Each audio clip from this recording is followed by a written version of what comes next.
Praise the lord.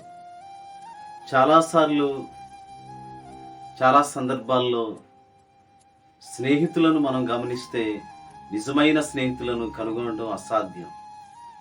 చాలామంది స్నేహితులు అక్కరలో ఉన్నప్పుడు, అవసరతలో ఉన్నప్పుడు, ఏదైనా సహాయం కావాల్సి వచ్చినప్పుడు స్నేహితులు దూరంగా ఉంటారు. స్నేహితుడి సహాయం వేరొక స్నేహితునికి కలగట్లేదు.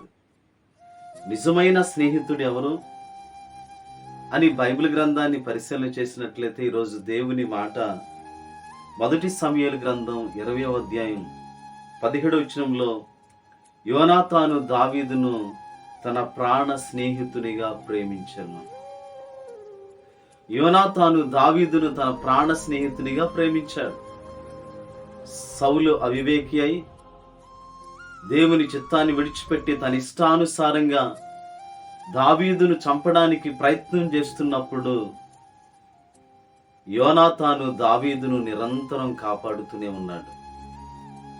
యోనాతాను తన ప్రాణ స్నేహితునిగా తన ప్రాణాన్ని ఏ విధంగా ప్రేమించాడో దావీదును కూడా ఆ విధంగానే ప్రేమించాడు. నిజమే. ఈరోజు దేవుని మాటను వింటున్న ప్రియ సహోదరి సహోదరుడా, ఎవరు నీ స్నేహితులు? నువ్వు అనుసరించేవారెవరు? నువ్వు అక్కరలో ఉన్నప్పుడు సహాయపడేవారా? నువ్వు నిరాశలో, నిస్పృహలో, కన్నీటిలో ఉన్నప్పుడు నేను ఓదార్చి బలపరిచి నేనున్నానని నడిపించేవారా?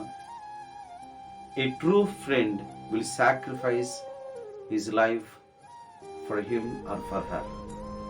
నిజమైన స్నేహితుడు వేరొక స్నేహితుని కోసం తన ప్రాణాన్ని, తన జీవితాన్ని కూడా త్యాగం చేయగలగాలి. అట్టివాడు యోనాతాను. అలాంటి స్నేహితులను ఎన్నుకోండి. అలాంటి స్నేహాన్ని, ఆధ్యాత్మిక స్నేహాన్ని స్థిరపరచుకోండి. దేవుడు అట్టి కృప మీకు కలుగు చేయనుగాక. ఆమేన్.